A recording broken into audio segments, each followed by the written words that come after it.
মুসলমান ভাইরারে আমার, লম্বা কথা বলতে চাই না।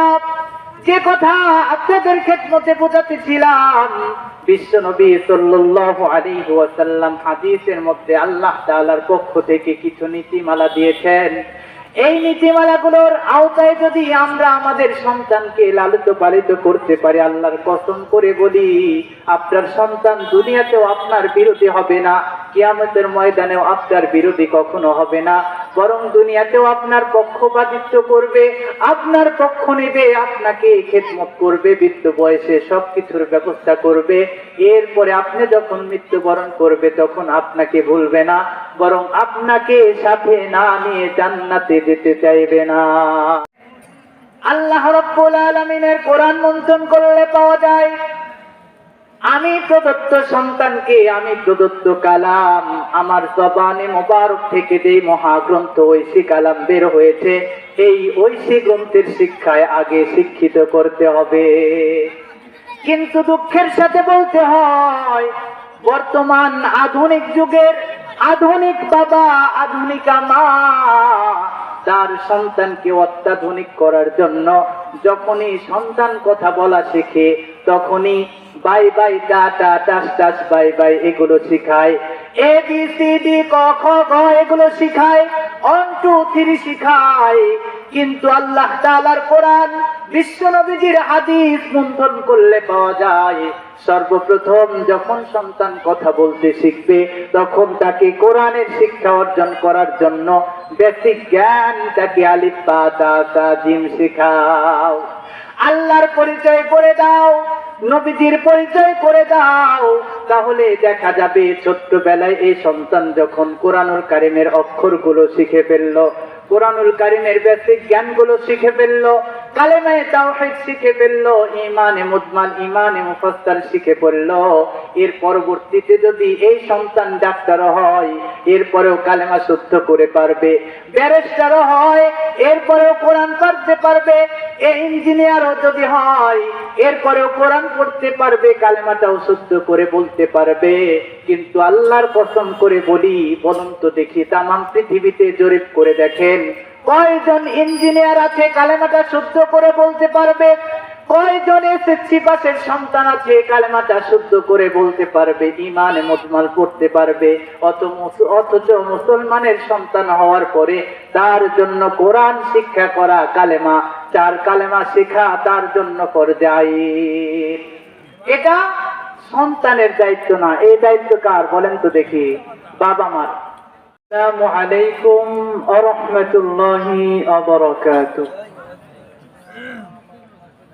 আলহামদুলিল্লাহ, আলহামদুলিল্লাহ নাহমাদুহু ওয়া নাস্তাঈনুহু ওয়া নাস্তাগফিরুহু ওয়া নাউযু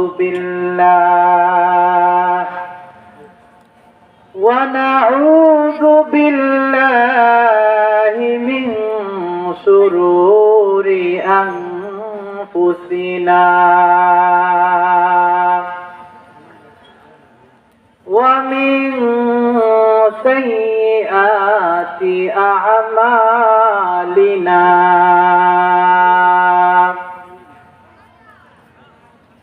ونشهد أن لا إله إلا الله وحده لا شريك له، ونشهد أن لا إله إلا الله وحده لا شريك له، ونشهد أن محمدا عبده ورسوله الذي أرسله الله تعالى بالحق بشيرا بالحق بشيرا ونذيرا وقمرا منيرا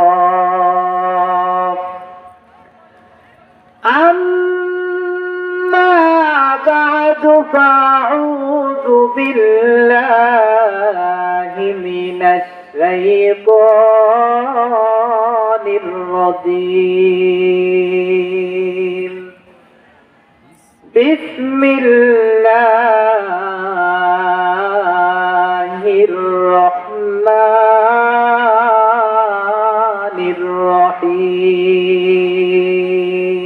الرحيم لله ملك السماوات والأرض يخلق ما يشاء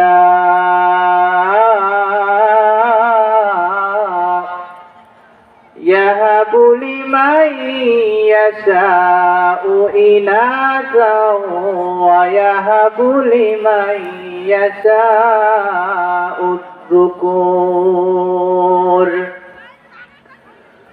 وقال الله تعالى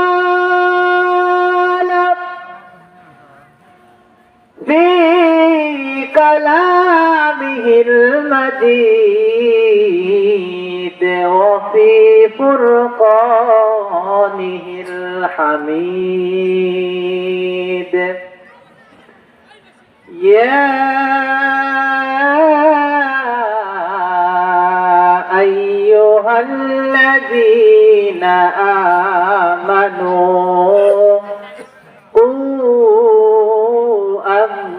أنفسكم وأهليكم نارا وقال سيد الأنام صلى الله عليه وسلم إذا ولد ولد فليحسن اسمه وأدبه أو كما قال النبي صلى الله عليه وسلم أحب الأسماء إلى الله عبد الله وعبد الرحمن أو كما قال عليه الصلاة والسلام صدق الله مولانا العظيم وصدق رسوله النبي الأمي الكريم ونحن على ذلك لمن الشاهدين والشاكرين والذاكرين والحمد لله رب العالمين سبحانك لا علم لنا إلا ما علمتنا إنك أنت العليم الحكيم يا رب صل وسلم دائما عبدا على حبيبك خير الخلق كلهم بلغ العلا بكماله كشف الدجى بجماله حسنت جميع خصاله صلوا عليه وآله आशिक हो बिरादर शहंशाह दो आलम, आशिक हो बिरादर शहंशाह दो आलम, सुन्नत की पैरवी करते रहो हरदम, सुन्नत की पैरवी करते रहो हरदम। मोहम्मद की मोहब्बत रखो भाई दिल पे हमेशा,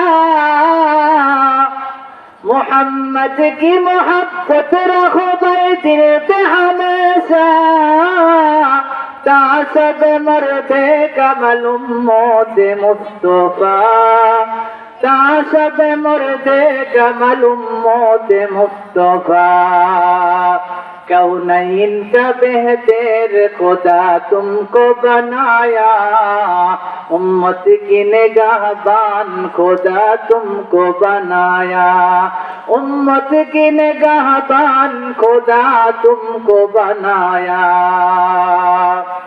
दुनिया में हो दुनिया का तलबगार नहीं हो, दुनिया में हो दुनिया का तलबगार नहीं हो, बाजार से गुजर हो खरीदार नहीं हो, बाजार से गुजर हो खरीदार नहीं हो।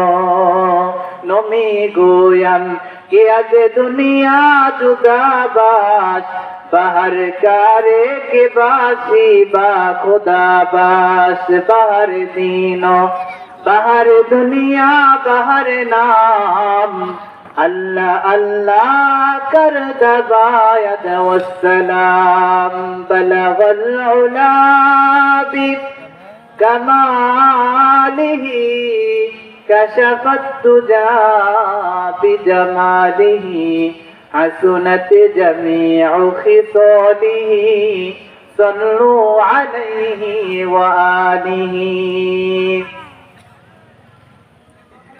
যে মানুষ মানুষের বেদনায়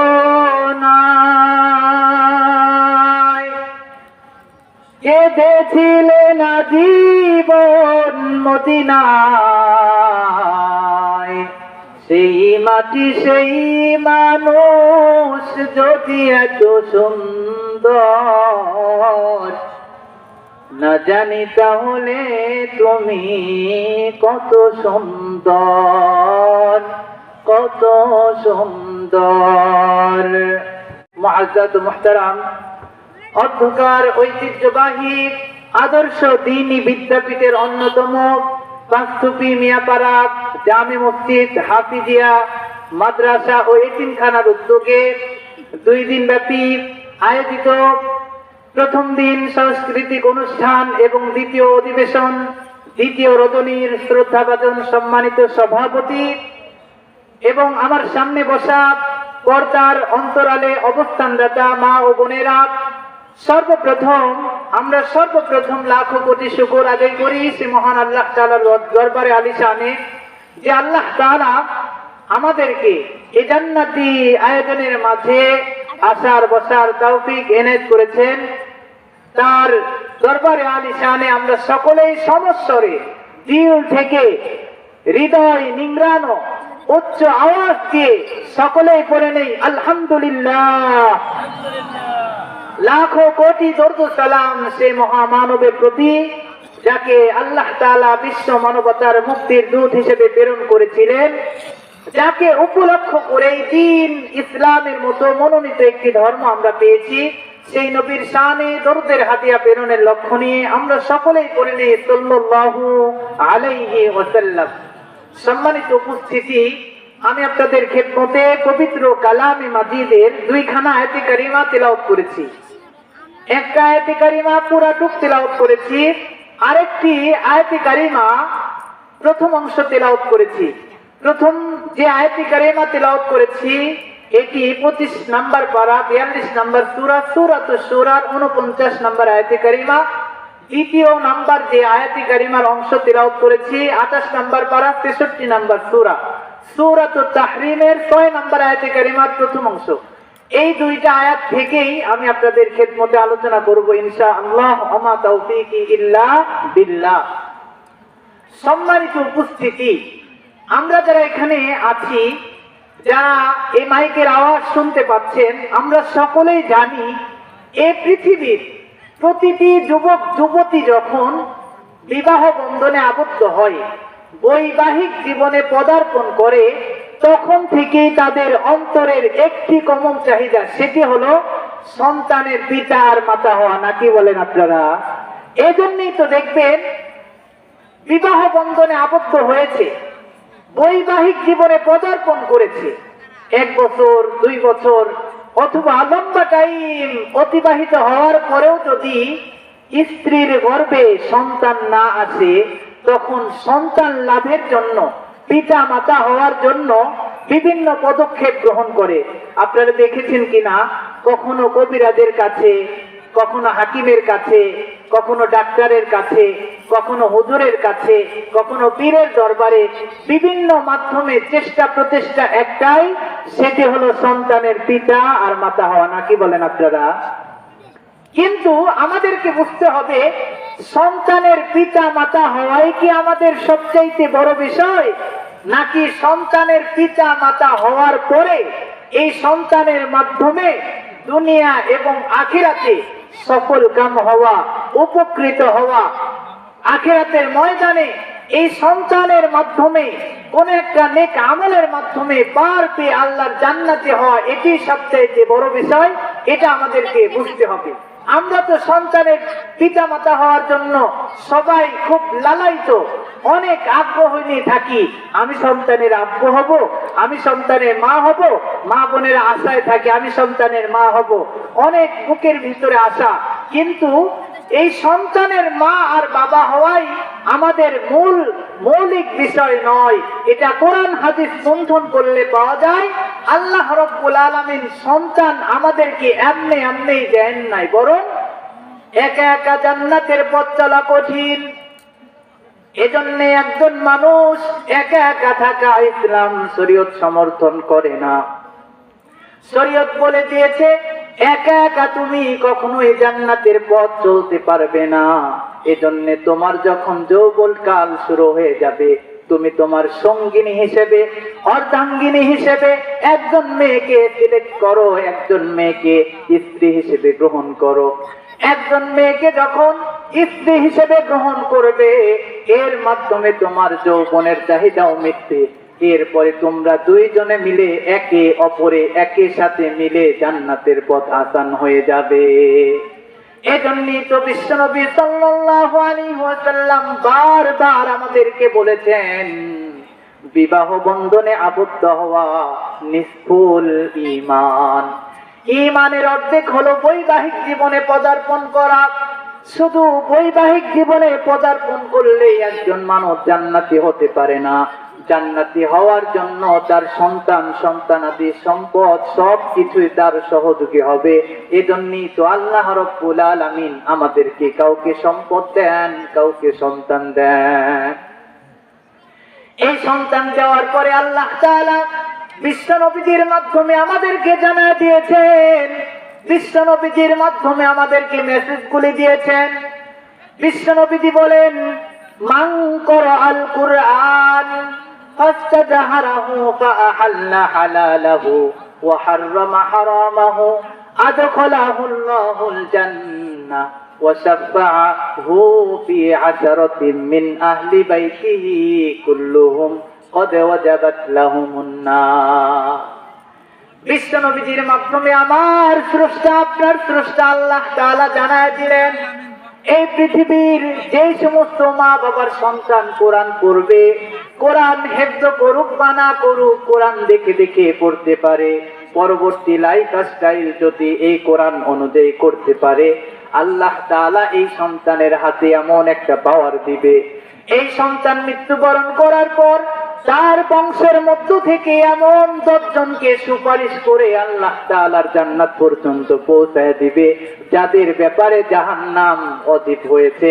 এরকম জাহান্নামের আসামিদেরকে কোরআনের পাখি, কোরআনের ধারক বাহককে জান্নাতে নেওয়ার পারমিশন দেওয়া হবে, পাওয়ার দেওয়া হবে। বলেন সুবহানাল্লাহ। তাহলে কি বোঝা গেল? আল্লাহ তাআলা আমাদেরকে কাউকে সম্পদ দেন, কাউকে সন্তান দেন এজন্যই যাতে করে এই সন্তান অথবা সম্পদকে আমরা যথাযথ ব্যবহার করে পরকালীন জীবনের কঠিন মুসিবত থেকে পার পেয়ে যেতে পারি। কিন্তু দুঃখের সাথে বলতে হয়, আল্লাহ প্রদত্ত সন্তান পাওয়ার পর আজকে মুসলমান তার সন্তানকে আল্লাহ প্রদত্ত নীতিমালার আওতায় লালন পালন না করার কারণে এই সন্তান আখিরাতে আমাদের সহযোগী উপকারী হবে তো দূরের কথা, দুনিয়াতেই মা বাবার কথা শোনে না। কথা বলেন ঠিক না বেঠিক? এরকম সন্তান তো আপনাদের এলাকায় নাই, আছে? যদি মা বাবা কোনো কাজে দেয় উল্টা ঝাড়ি দেয়, এখন পারবো না, সময় নেই, বিভিন্ন ঝাড়ি দেয়। এই ঝাড়ি কেন দেয়? বিশ্বনবীজির হাদিস করলে পাওয়া যায়। বিশ্বনবীজি বলেন, ইযা বুলিদা ওয়ালাদুন ফালইউহসিন ইসমা ওয়া আদাবা। যখন সন্তান জন্মগ্রহণ করে সর্বপ্রথম তার সুন্দর একটা নামকরণ করতে হবে, এরপরে তাকে আদব আখলাক শিষ্টাচারের শিক্ষা দেওয়া হবে। কিন্তু এই নীতিমালার আওতায় আমরা না থাকার কারণে, নীতিমালা বহির্ভূত আমাদের সন্তানদেরকে তিলে তিলে মানুষ করার কারণে এই সন্তানই মোবাইলের জন্য মা বাবাকে হত্যা করতে দ্বিধাবোধ করে না। ইতিহাস নাই আইফোনের জন্য মা বাবাকে হত্যা করতে বলেছেন। আল্লাহ রাব্বুল আলামিনের কোরআন মন্থন করলে পাওয়া যায়, আমি প্রদত্ত সন্তানকে, আমি প্রদত্ত কালাম, আমার জবানে মোবারক থেকে যে মহাগ্রন্থ ঐশী কালাম বের হয়েছে, এই ঐশী গ্রন্থের শিক্ষায় আগে শিক্ষিত করতে হবে। কিন্তু দুঃখের সাথে বলতে হয়, বর্তমান আধুনিক যুগের আধুনিক বাবা, আধুনিকা মা তার সন্তানকে অত্যাধুনিক করার জন্য যখনই সন্তান কথা বলা শেখে তখনই বাই বাই টাটা টাস টাস বাই বাই এগুলো শিখায়, এ বি সি ডি ক খ গ এগুলো শিখায়, 1 2 3 শিখায়। কিন্তু আল্লাহ তাআলার কোরআন, বিশ্বনবীজির হাদিস মন্থন করলে পাওয়া যায়, সর্বপ্রথম যখন সন্তান কথা বলতে শিখবে তখন তাকে কোরআনের শিক্ষা অর্জন করার জন্য বেসিক জ্ঞান, তাকে আলিফ বা তা সা জিম শেখাও। আল্লাহর পরিচয় করে দাও, নবীজির পরিচয় করে দাও, তাহলে দেখা যাবে ছোট্টবেলায় এই সন্তান যখন কোরআনুল কারীমের অক্ষরগুলো শিখে ফেললো, কোরআনুল কারীমের বেসিক জ্ঞানগুলো শিখে ফেললো, কালেমায়ে তাওহীদ শিখে ফেললো, ঈমানে মুজমাল, ঈমানে মুফাসসাল শিখে ফেললো, এর পরবর্তীতে যদি এই সন্তান ডাক্তারও হয় এরপরেও কালেমা শুদ্ধ করে পারবে, ব্যারিস্টারও হয় এরপরেও কোরআন পড়তে পারবে, ইঞ্জিনিয়ারও যদি হয় এরপরেও কোরআন পড়তে পারবে, কালেমাটাও শুদ্ধ করে বলতে পারবে। কিন্তু আল্লাহর কসম করে বলি, বলুন তো দেখি, তামাম পৃথিবীতে জরিপ করে দেখেন, কয়জন ইঞ্জিনিয়ার আছে কালেমাটা শুদ্ধ করে বলতে পারবে?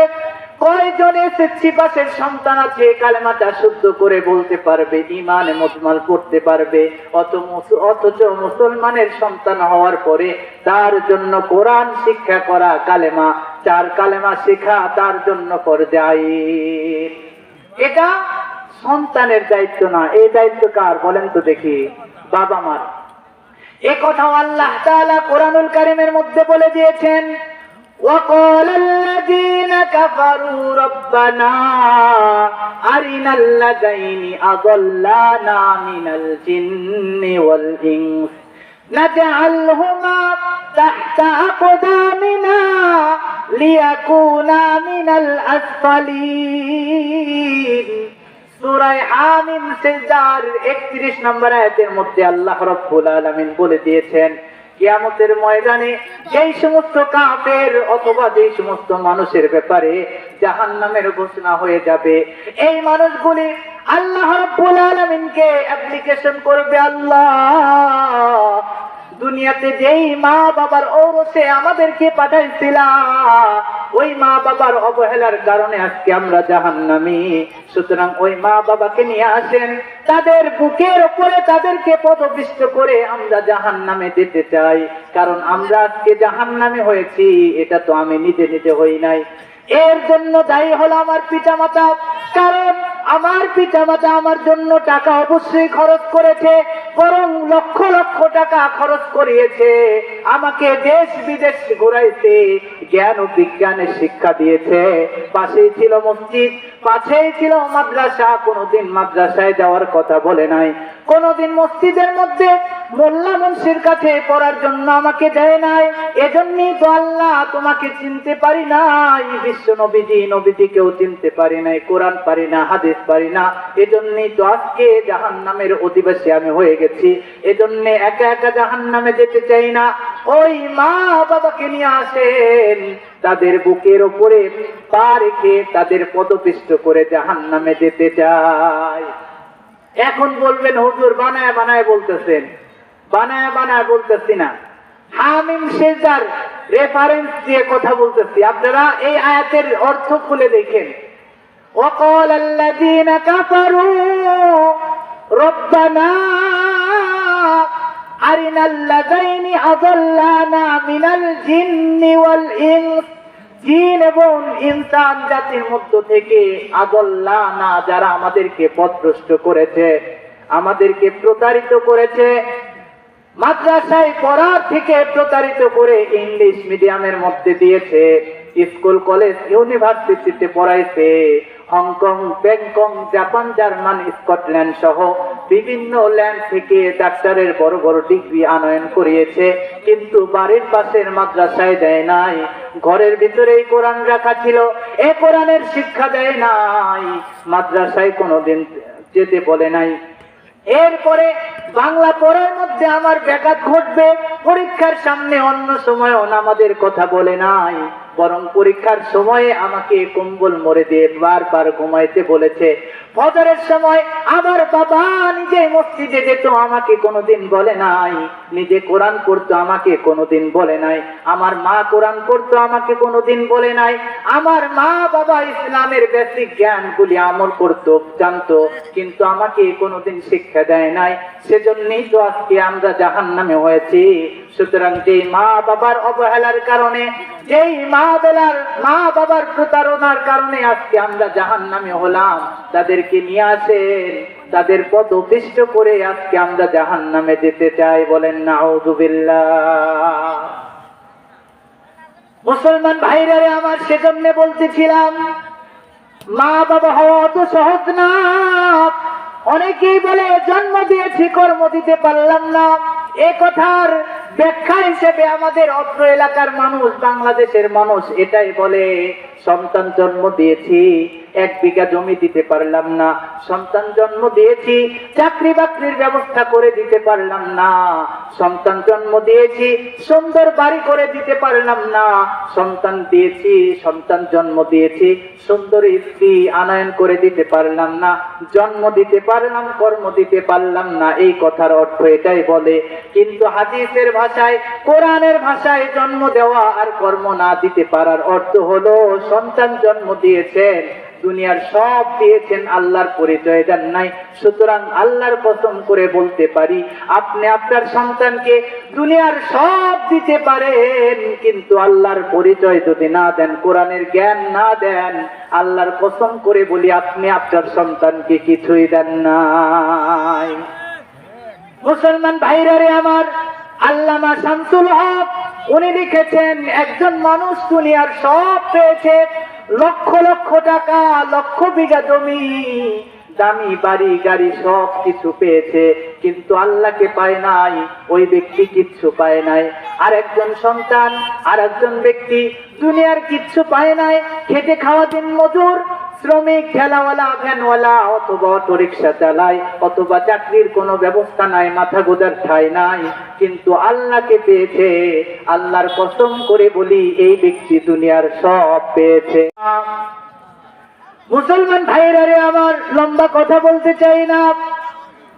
যে কথাগুলি আমি আপনাদের খেদমতে বোঝাতেছিলাম, আল্লাহ রাব্বুল আলামিন আল্লাহ প্রদত্ত সন্তান দেওয়ার পরে শুধু ক্ষান্ত হন নাই, বরং আল্লাহ তাআলা তার প্রদত্ত কিছু নীতিমালা দিয়েছেন, আর কসম করে আমাদেরকে বলে দিয়েছেন এই নীতিমালার আওতায় যে সমস্ত মা বাবা তার সন্তানকে বেড়ে তুলবে, লালন পালন করবে, এই সন্তান দুনিয়াতেও মা বাবার কল্যাণে আসবে, মরণের পরেও কল্যাণে এসে এই সন্তান তার মা বাবাকে নিয়ে জান্নাত পর্যন্ত পৌঁছে যাবে। বিশ্বনবী সাল্লাল্লাহু আলাইহি ওয়াসাল্লামের মাধ্যমে আল্লাহ রাব্বুল আলামিন জানিয়ে দিলেন, ইযা বুলিদা ওয়ালাদুন ফালইউহসিন ইসমাহু ওয়া আদাবা। এর আগে বিশ্বনবী সাল্লাল্লাহু আলাইহি ওয়াসাল্লামের একজন সাহাবী বর্ণনা করেন, যার নাম আব্দুল্লাহ ইবনে রাফি রাদিয়াল্লাহু তাআলা আনহু। উনি বলেন, আমি একদিন বিশ্বনবীর দরবারে উপস্থিত ছিলাম, অনেক সাহাবায়ে কেরাম বিশ্বনবীর দরবারে উপস্থিত ছিল।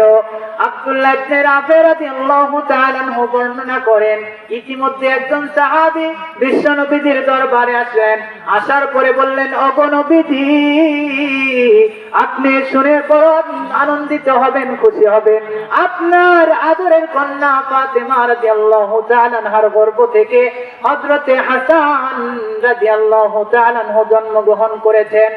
এমন খবর শোনার পর নবী আমার এমন মুহূর্তের মধ্যে অসুস্থ ছিলেন, অসুস্থ শরীর নিয়ে হাঁটি হাঁটি পা পা করে চলে গেলেন হযরতে ফাতেমা রাদিয়াল্লাহু তাআলা আনহার বাসায়। কিন্তু আমরা সন্তান জন্মগ্রহণ করার খবর পাওয়ার পরে কোন দিকে যাই? হয়তো ফোন নিয়ে বন্ধু বান্ধব আত্মীয় স্বজনদেরকে সন্তান জন্মগ্রহণ করার খবর পৌঁছাতে ব্যস্ত হই, অথবা মিষ্টির দোকানের দিকে দৌড়াই।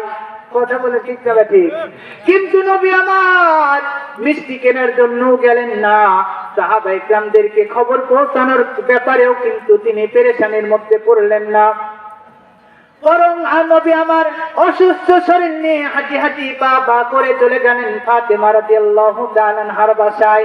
যাওয়ার পরে বললেন, কই আমার নাতি, কই আমার নাতিকে আমার কোলের মধ্যে দাও, আমার নাতিকে আমি ঈমানের টিকা দিতে চাই। ঈমানের টিকা কি আপনারা শুনবেন? হ্যাঁ, শুনতে রাজি আছেন? সম্মানিত সুধী, এখন সরকার আমাদেরকে কিন্তু বিভিন্ন টিকা ফ্রিতে দেয়, হামের টিকা, নিউমোনিয়ার টিকা। সেজন্য আপনারা দেখবেন ছোট্ট সন্তান সবেমাত্র হয়েছে 1 মাস পরেই টিকা দেয়, আরো 1 মাস পরে টিকা দেয়। ছোট্ট সন্তান পালে ঘর আগেই দেখা যায় 10-15টা টিকা তার সন্তানের মানে শরীরে প্রয়োগ করা হয়। দেখেছেন কিনা?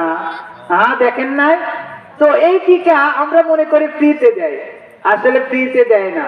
আমাদের থেকে সরকার ট্যাক্স নেয় না, অনেক কিছু কিন্তু নেয় 300 টাকা, 3 টাকার মানে টিকা দিয়া মানে লেবেল লাগায় যে ফ্রিতে টিকা দিলাম। অথচ এর মানে টিকা ফ্রি করতে আমাদের থেকে কত টাকা, কত শত টাকা আমাদের থেকে নিছে, নেওয়ার পরে সেখান থেকে কিঞ্চিত দিছে। যদি মনে করেন কথার কথা, বর্তমান যে সমস্ত নেতৃস্থানীয় ব্যক্তিরা রয়েছে আমাদের থেকে মনে করেন 300 টাকা নিয়েছে, কথার কথা 300 টাকা নিয়েছে, এখান থেকে যদি 100 টাকাও আমাদেরকে ফিরিয়ে দিত, তাহলে বাংলাদেশ আর বাংলাদেশ থাকতো না, সিঙ্গাপুর হতো। কথা বলেন ঠিক না ঠিক?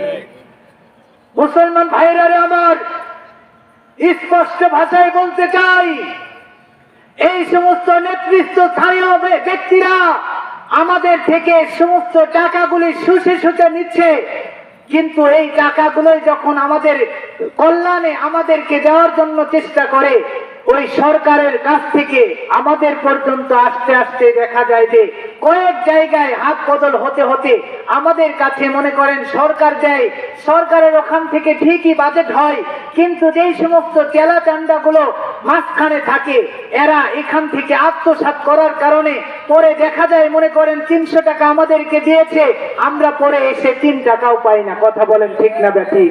এরকম নেতৃস্থানীয় ব্যক্তিরা আমাদের দেশের মধ্যে ছিল কি ছিল না? এই সমস্ত নেতৃস্থানীয় ব্যক্তিরা মাত্র 5 আগস্টের কিছু মুসলিময় ছাত্র আন্দোলনের কারণে লেজ গুটিয়ে দাঁড়াতে বাধ্য হয়েছে। স্পষ্ট ভাষা